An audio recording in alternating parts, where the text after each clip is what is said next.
Come on up here. You're with me. It's nice to see everybody turn out. We were told there wouldn't be many. You're popular. Oh, yeah. Okay, I'm going to start, and then we will turn it over to Bob, and then I will finish up. In the fall of 1987, Bob and I purchased 23 acres of property on 104. The property is this picture right here, and you can, well, this thing doesn't stay open very good. This picture shows that it was all woodlot and swamp. Bob at the time was hauling for Alcan and various trucking jobs. He mentioned during the next couple of years that he would like to take up flying after he had seen an article in the paper. He decided to pursue this adventure, and approximately 1990, he signed up with Oswego County Airport to take lessons. In 1993, he soloed, and in 1994, he received his license. After that, he decided that he needed an airplane. And he found one that he really liked. It was a tri-pacer is what we called it. And it is here. Right here is what it looked like when he bought it.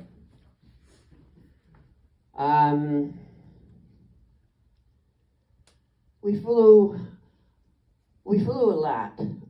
We took it and went down to Pennsylvania, to Philadelphia, and we attended the Short Wing Piper seminar. We camped under the wing. We met a lot of nice people, and we did a lot of adventurous things down there. Our flights during that time, we would go up and we would fly around this area. We would go up to Lake Placid for breakfast. I don't know, I can't remember all of the other little breakfasts we attended, and we would fly in. We flew to one place up north with Pat and Ray and Bob and in the Adirondacks, and had breakfast, and then we would fly back and visit with them for a while. We also got involved with the EAA, which is the Experimental Aviation Association in Fulton at the county airport. That led us to a lot of good adventures, like chairing and working the monthly pancake breakfast for, I don't know, I think 6 years. And shortly after Bob got his license, he kind of thought that he would like to put in his own runway. So we started it, or he started it. He found a gentleman over on the Island Road that had a huge back bulldozer. And they started clearing the back field for 2,300 feet. It took a good amount of time to get this done. And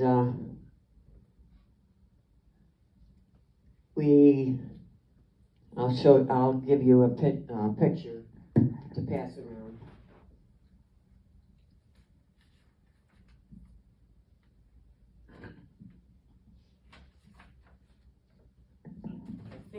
I think there's two there. No?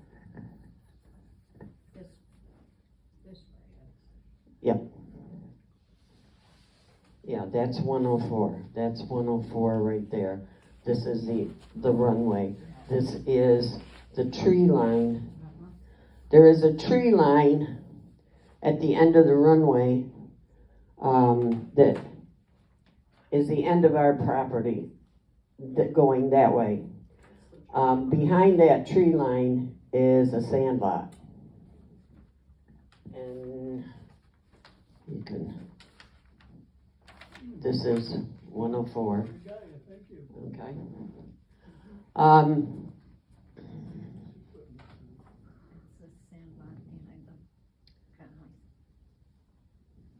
Okay, and there are high tension lines. You can see that running through there too. On May 3rd, 1999, Bob called me. I was at work. I worked at 9 Mile. He called me and told me that he thought it was such a nice day, he was going to take a flight. And so I said, okay, call me when you get back. Well, I thought it was kind of funny all day. I didn't hear from him, but I thought, well, he gets busy and he forgets.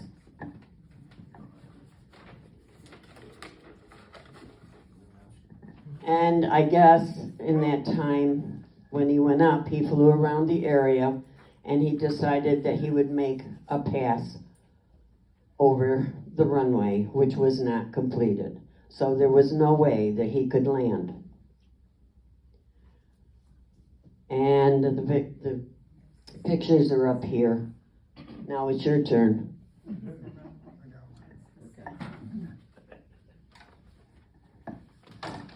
Well, I'm not very good at public speaking, so you'll have to bear with me. And if I repeat or double talk, try it out. Well, anyhow, it was such a beautiful day, I decided to go for a plane ride. And I had the plane house at the Scriba County Airport. And I proceeded up there. I took the plane out the hangar up there, and I checked it out and taxied over to the fuel station and fueled it up with aviation gas. And in a few minutes I'll tell you what aviation gas does to you. Anyhow, I flew around the area to take a look at my runway under construction, and decided to make a pass over. And I approached at about 90 miles an hour going across the lower end. And as I got to the end of the runway, I pushed the throttle in and no response from the engine. The prop was windmilling, so I tried to restart the engine again. And no luck at that. And the minute I looked up, I had high tension lines right in front of me. And so anyhow, I yanked back on the yoke, which is the steering wheel to use. And it cleared, the plane cleared the high tension wires, but it went into a stall. And if you need explanation for a stall, I'll explain it in a few minutes. At that point, I was lucky enough to skim along the edge of the trees, which probably slowed me down, actually. And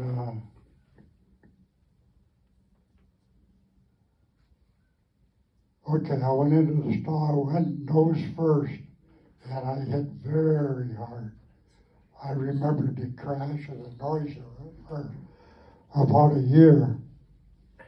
And matter of fact, it hit so hard it came back off the ground, and it, I went back down with another heck of a crash. The right wing was tore away from the fuselage, and of course that's where the gas is kept, 18 gallons in each tank.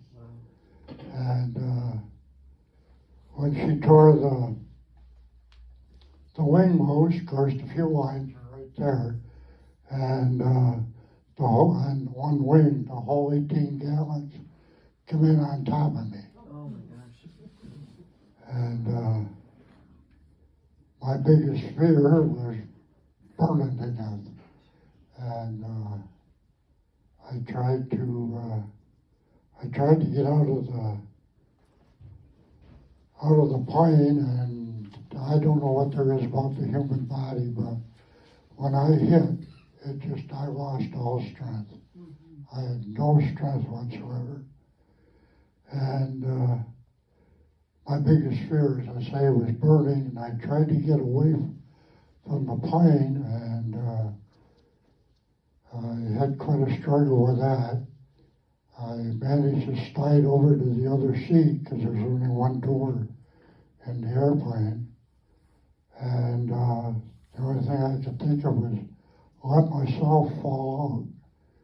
And I managed to kind of like fall out, but my legs hung on the seat.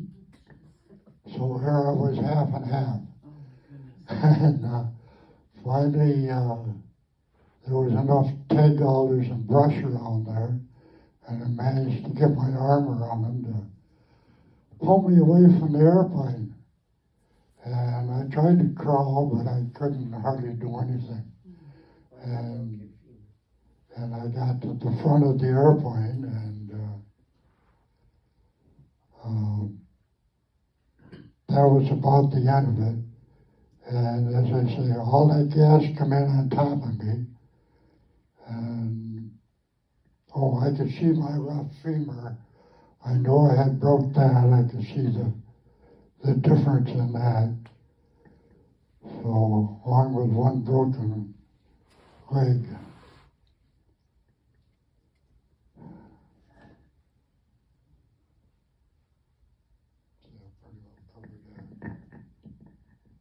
Okay, well, I laid there for 5 hours. Oh my gosh. And nobody showed up. Nothing happened.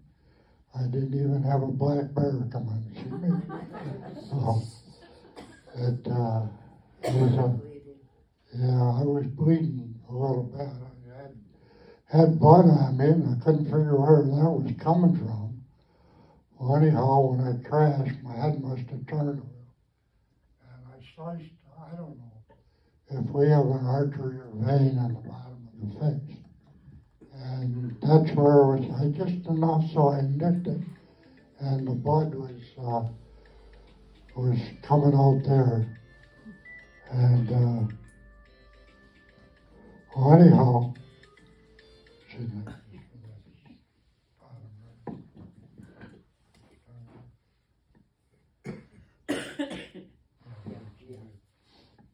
then all of a sudden, as I was laying there, I heard a very large roar, and I figured it had to be some large airplane. And come to find out, later on down the road, it was a C-130. But anyhow, as I was laying there and heard the roar, and I said, oh, thank the Lord, somebody has found me. Well, anyhow, the plane disappeared. I didn't hear any more. Wait a minute, I didn't get to the bottom of this. Oh, okay. Then as I was laying there, all of a sudden 2 men in orange suits come up alongside of me, and they said they were Canadian paramedics. And they were here to help me.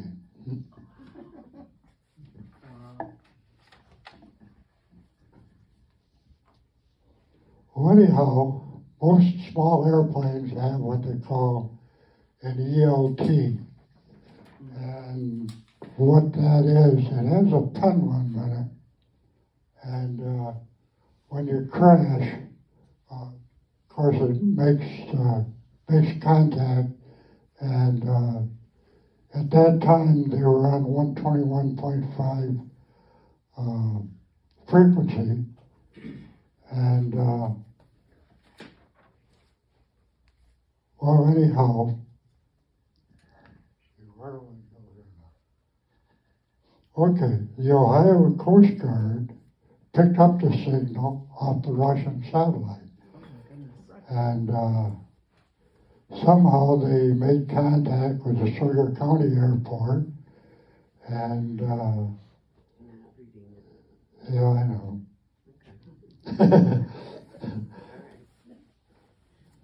Now I lost where it was. Oh, as they could not. Sugar County Airport. Yeah, to see if, oh, if they had another ELT that was going off at the Sugar Airport, and they checked all the hangars and everything, no problem there. It decided it was not them. So anyhow, see, I got it. Yeah, well, anyhow, the Canadian Air Force had a medevac outfit just outside of Kingston in Canada. And they were just coming off a drill, and fortunately they were still on base yet. And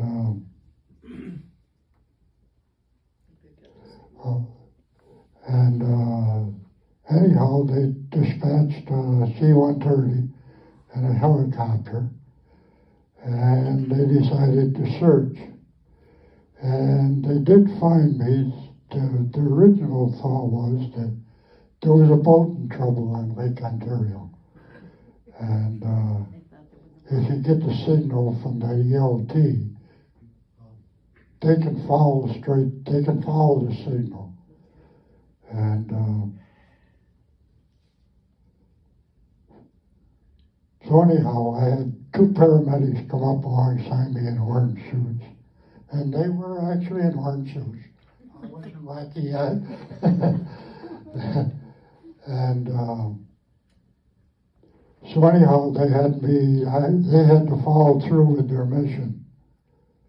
So anyhow, now I'm being packaged for transport, and a helicopter lands, and I'll tell you, if you've ever seen a sandstorm, it was terrible.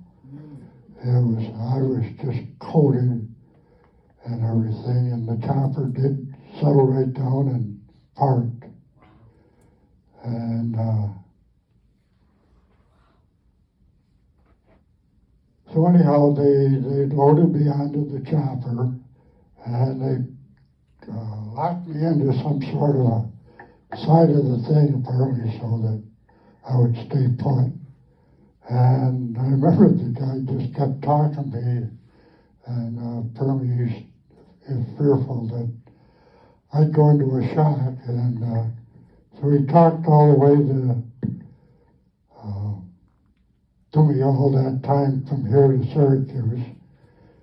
And they get up to Syracuse, and the chopper's too big to land on the pad up there. So they had to take me back to Hancock, put me in an ambulance, and transport me back up to upstate. And one of the little jokes that the mail showed us, I had a woman driver on the ambulance, and when she got back to the hospital, they razzed the living devil out of her because it took her so long. And I was conscious enough to recall that. And she says, well, I got him here in 12 minutes. How much could I have gotten? How could I have gotten here any sooner? Well, anyhow, just a side joke.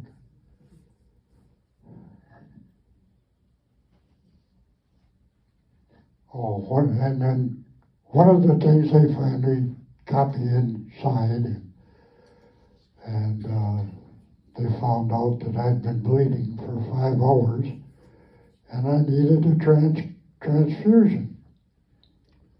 Well, they couldn't give me a transfusion until they had a signature.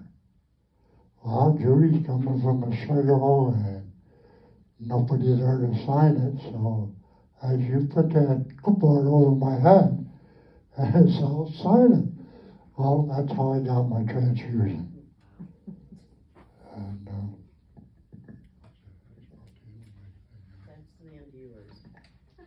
Okay, now it's my turn. Of course, he had been laying there for, he says 5 hours, I say 5.5 hours. And I am just getting out of work at 4 p.m. And my intentions, and I kept worrying because I hadn't heard anything from him. And usually he calls me and lets me know he's back and what he's done and how the flight went and all that. And I didn't hear from him.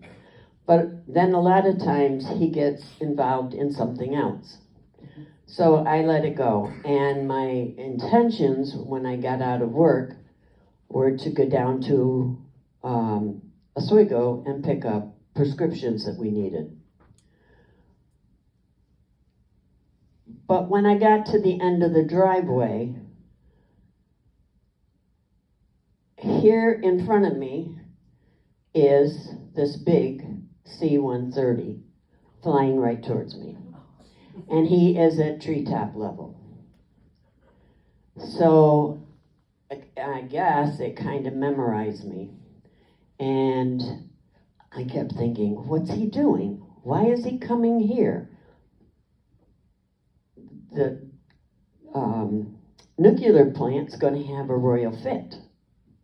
So anyway, when he got to the road, he turned to his right. And I followed him. And I turned to my left.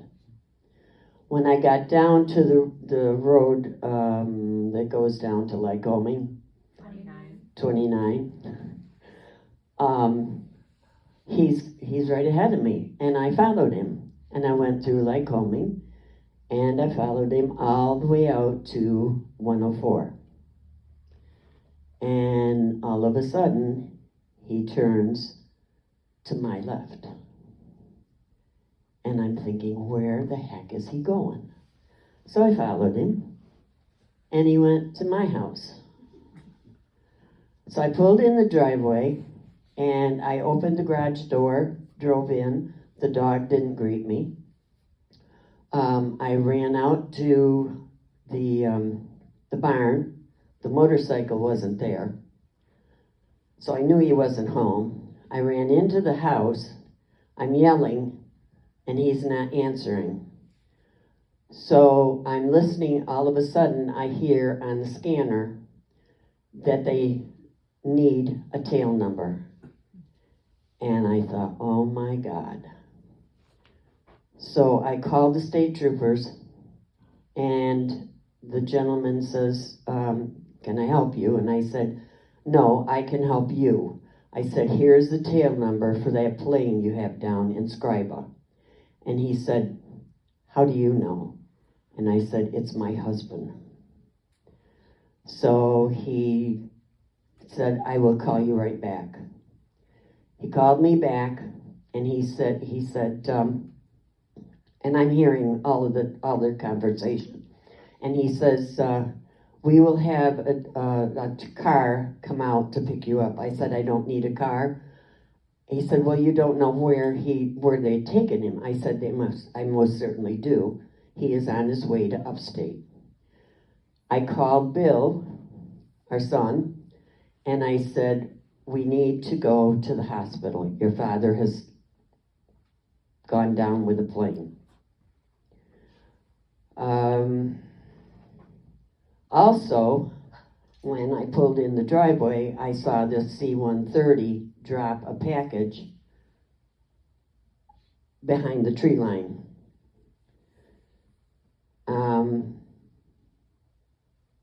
He and Tammy came and picked me up, and we headed for the hospital. And when we got out there, they let me go up to see Robert. I could not believe how swollen his face was. He had blood.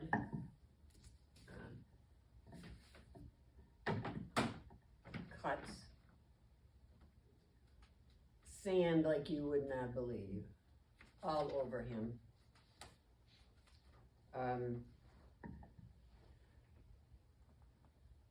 He had a broken femur, they told me. He had third-degree burns to his backside and various cuts and bruises to his face and inside his mouth. Evidently, the aviation fuel is loaded with additives, and that's what caused the third-degree burns. And the mic, When that all come down. the microphone. Oh, yeah, the microphone. I had a headset on, and speaker stem slit my lip open here in the front and cut my tongue. And knocked 2 teeth out, 3 teeth actually. I got one in the front still missing, but I knocked 2 molars out. And my head, when it must have hit the dash so hard that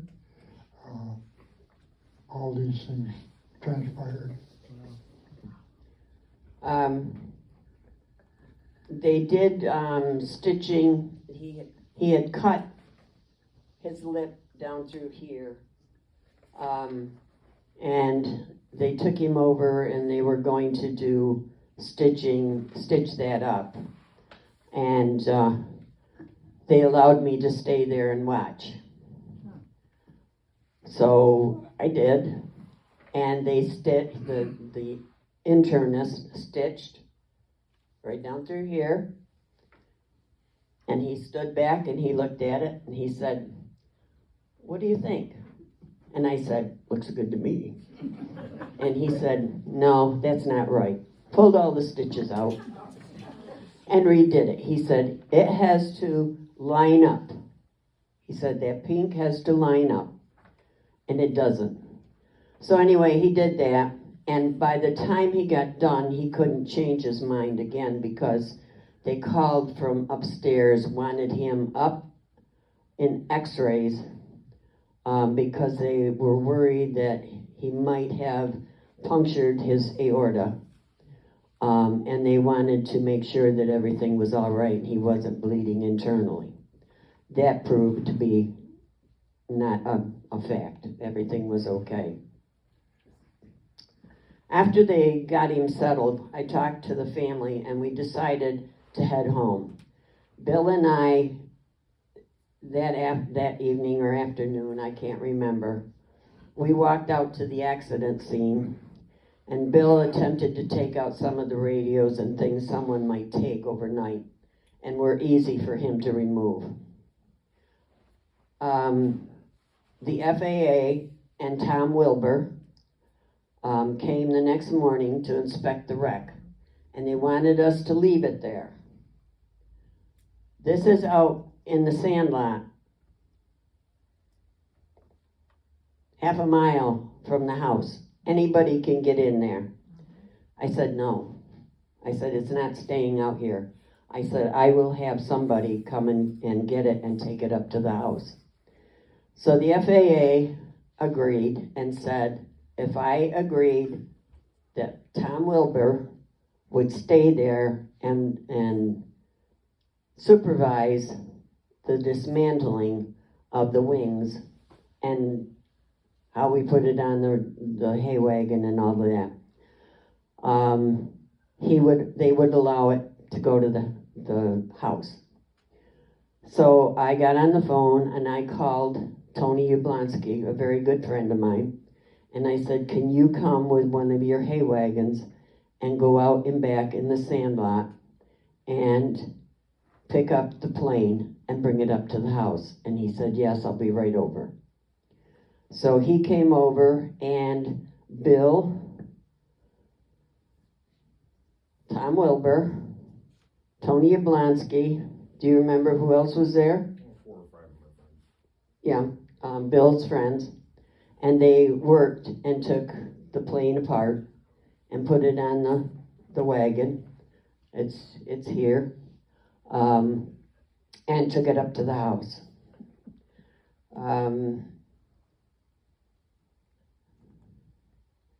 You can see by the pictures what had to be done to take the wings off and load it on the wagon. You can also see the dash of the plane where Bob must have hit the dash with his face to receive his injuries. Bob was in the hospital for 9 days. He went through some nasty procedures. Then, about a week before they let him out, he had to go through physical therapy, occupational therapy.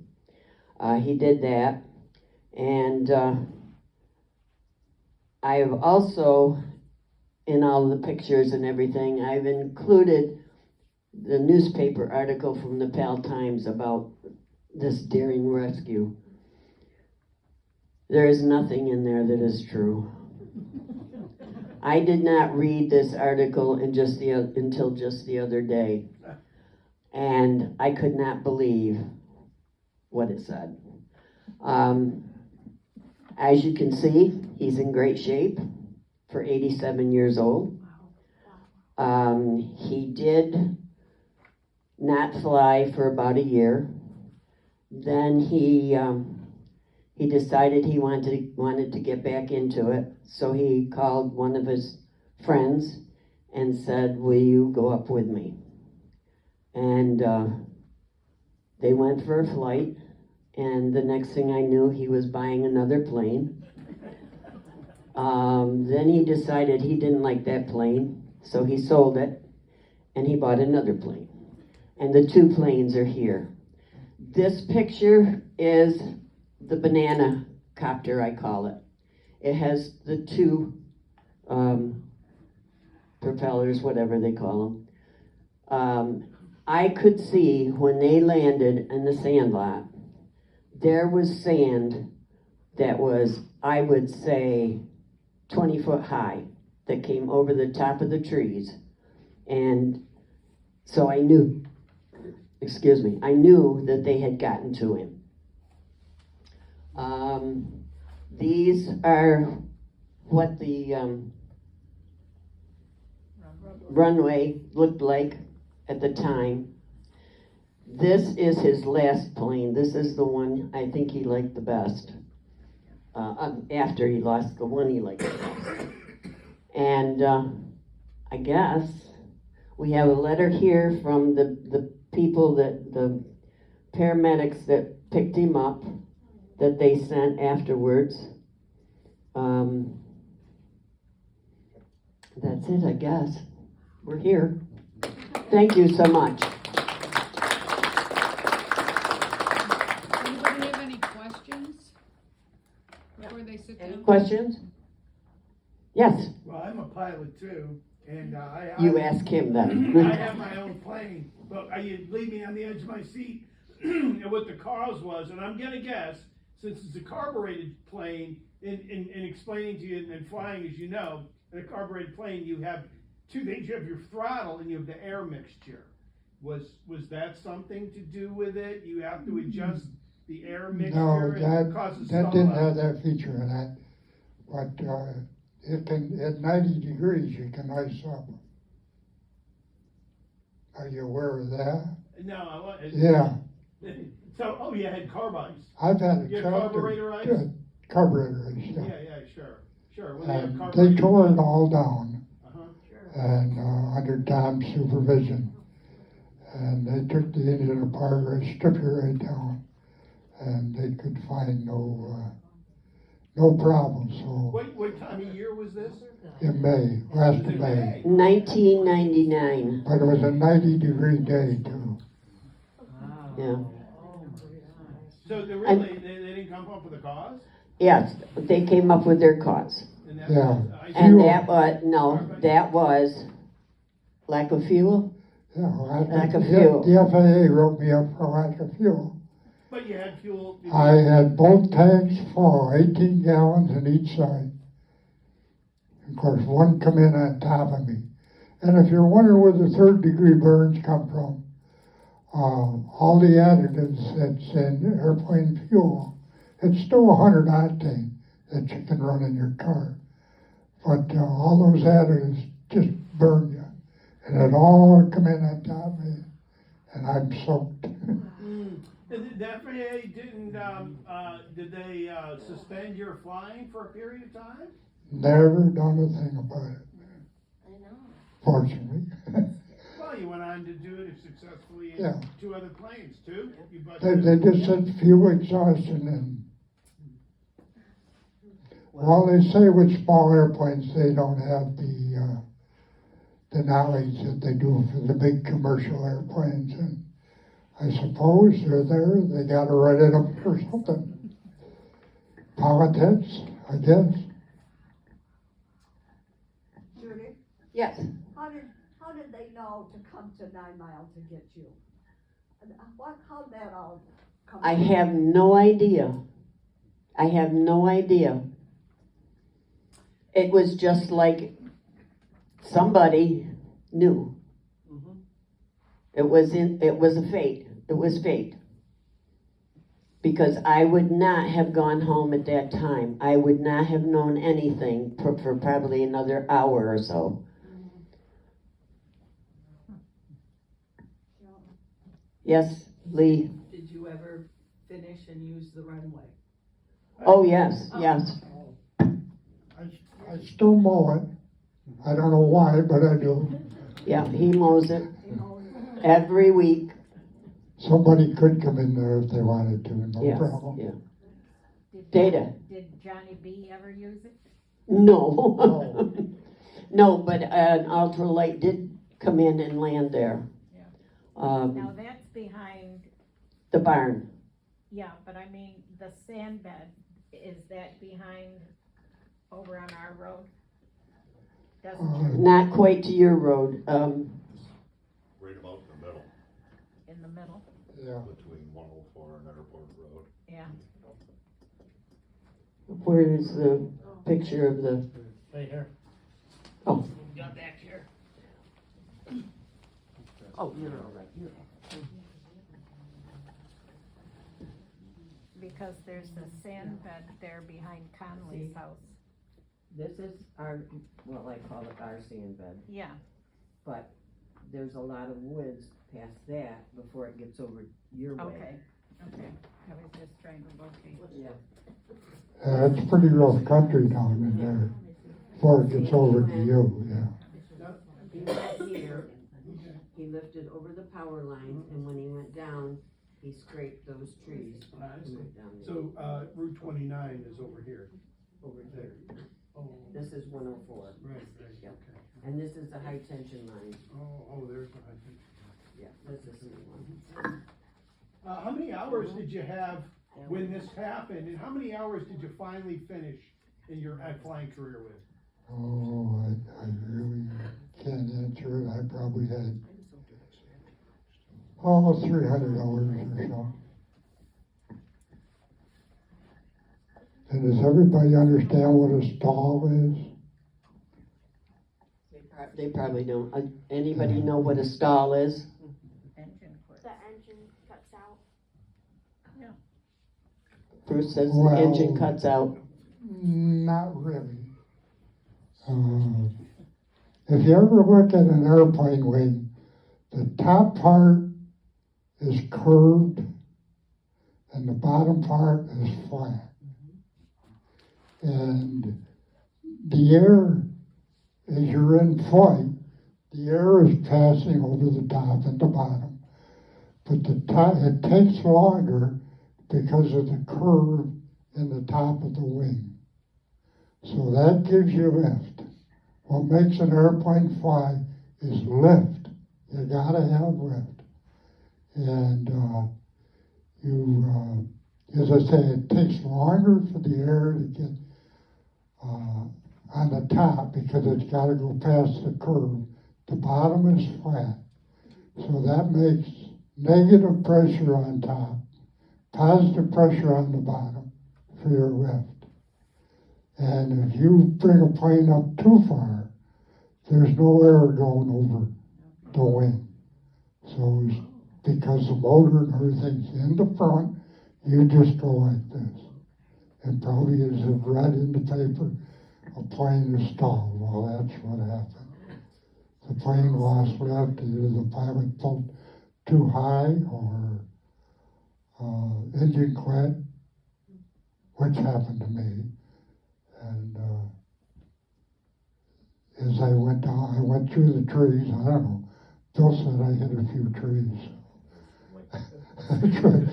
Put the wing, pulled that wing apart and let all the gas come in on top of me. But when she stalled, she just still had enough flow to her that she went through a few trees. When she got to the end, she went like that. And when I hit the ground, I'll tell you, I heard that noise for a year. So you glided from the power lines to the sandlot. No, I glided from the power lines through some trees that were on the edge of the sandlot. So did the power lines do damage to the plane? No, I never touched them. Oh, you didn't touch them? That's what scared me to death. Why would here's power lines right straight in front of me. So I just give that yoke a jerk, and she went over them. And then stalled. I see. And then stalled, yeah.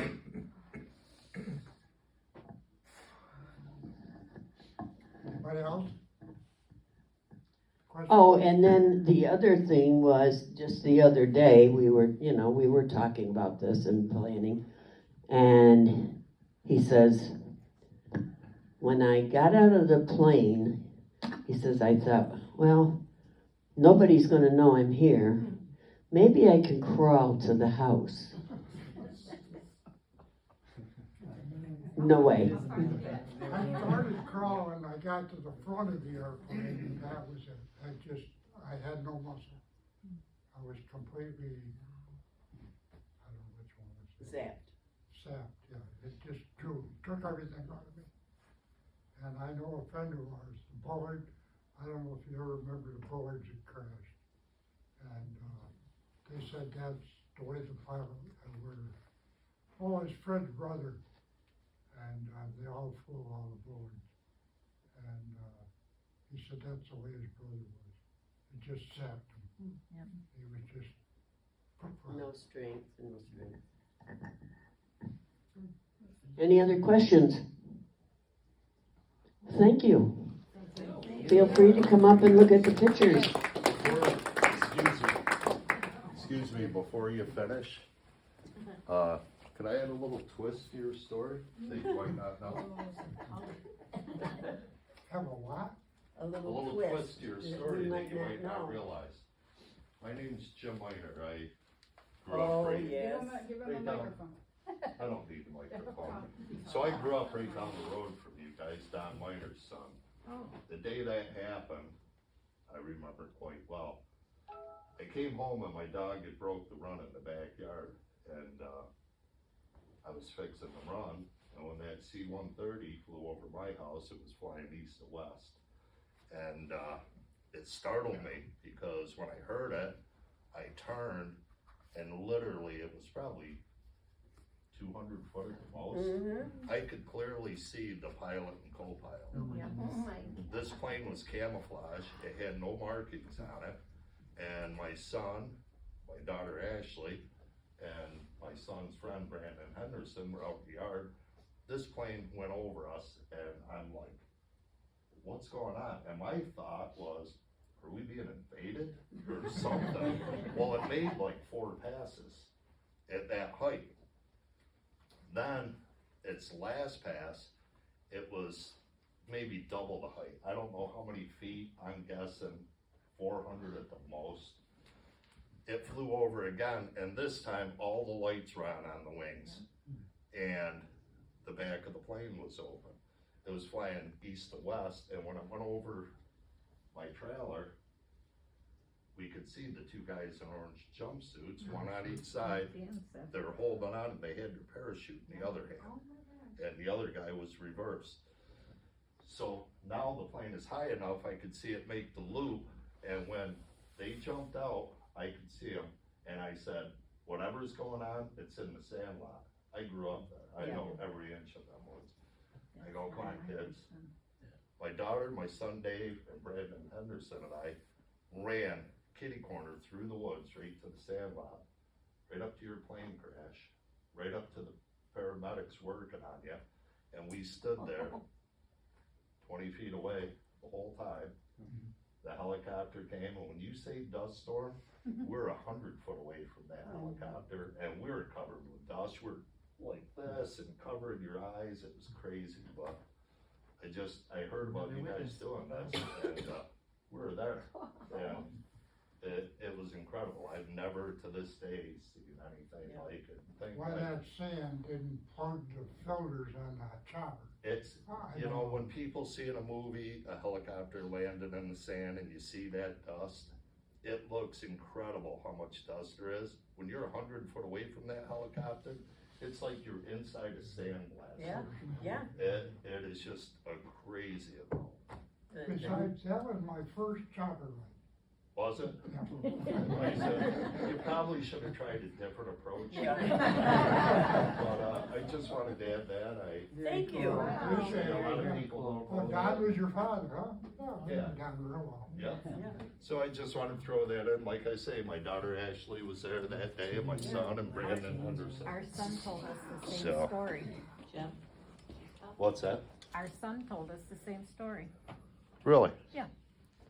Yep, and one thing that happened too is right about the time they were loading you in the helicopter, a couple four-wheelers came from the power lines, and I heard it was Scriba Fire Department guys, and they kind of wanted to help out and get, and the Canadians are like, we're all set, we're all set, we got it under control. Driver got in a little bit of trouble. Yeah, I know who you are.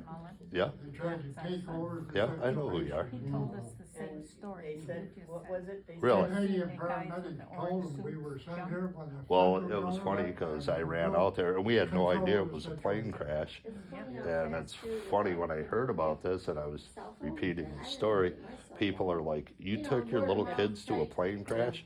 No, I thought it was an invasion. I didn't think it was a plane. What do you mean? Yeah, we're kids. You know what I mean? We grew up in the The country. nurses joked, Bob said, about all the sand that was in him, everywhere. Every orifice, yes. Yep. Oh my Yeah. gosh. But they were very good to him, and, The insurance company was fantastic. Yep. They bought me crutches and walkers and stuff, and How old were you at the time this happened? I don't know. it was 1999, and he's 88 years old, 87 years old. So he's about 62, 63. Young. Yeah. Old enough to know better. Yeah. I was in my 50s, I guess. something like that. Amazing, amazing, amazing. Okay, so let's thank you so much. And again, feel free to come up and look at the pictures, and we have refreshments back there, and books and other items that you might want to purchase. And any donations are always welcome.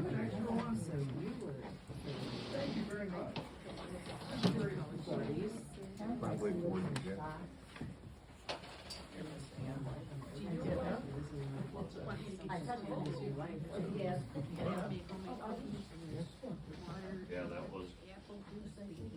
You work like that. Yeah, even the rest of them.